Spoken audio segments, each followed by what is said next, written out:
I have many friends who have remained single well into their 40s and 50s. They have very fulfilling careers and active social lives. They seem to be doing very well. They do not seem to be missing anything.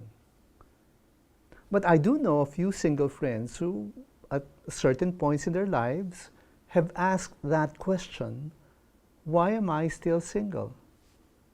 For many, that question started to emerge at the back of their minds when they reached the age of 30. And that question began to nag louder and more frequently as they approached the age of 40. There were those who didn't want to even acknowledge the question. They did not want to get into a relationship, didn't want to make themselves appealing or attractive to others. It's as if they wanted to intentionally avoid being in a relationship.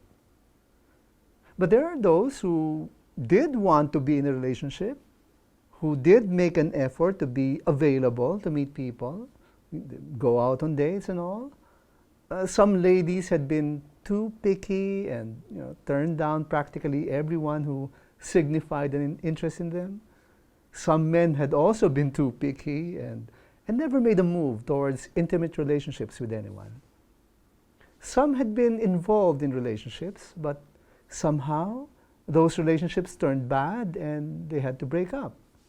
Some have had very painful, very ugly experiences in relationships, and that made them apprehensive about trying it out one more time. I know some Christians who waited on the Lord for that one person that God meant for him or her to be with for the rest of their lives.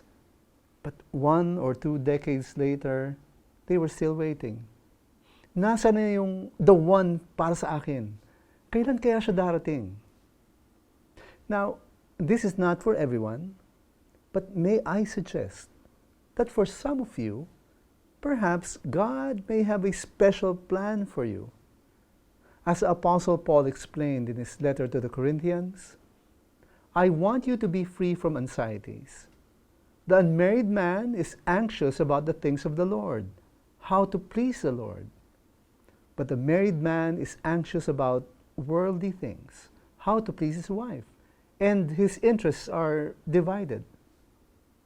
And the unmarried or betrothed woman is anxious about the things of the Lord, how to be holy in body and spirit. But the married woman is anxious about worldly things, how to please her husband. I say this for your own benefit, not to lay any restraint upon you, but to promote good order and to secure your undivided devotion to the Lord.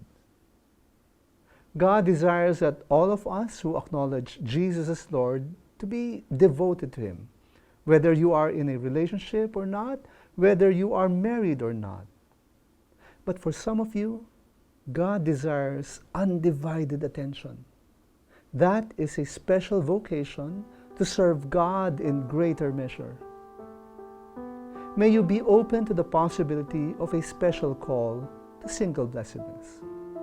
And as you do, please keep in mind, faith matters too.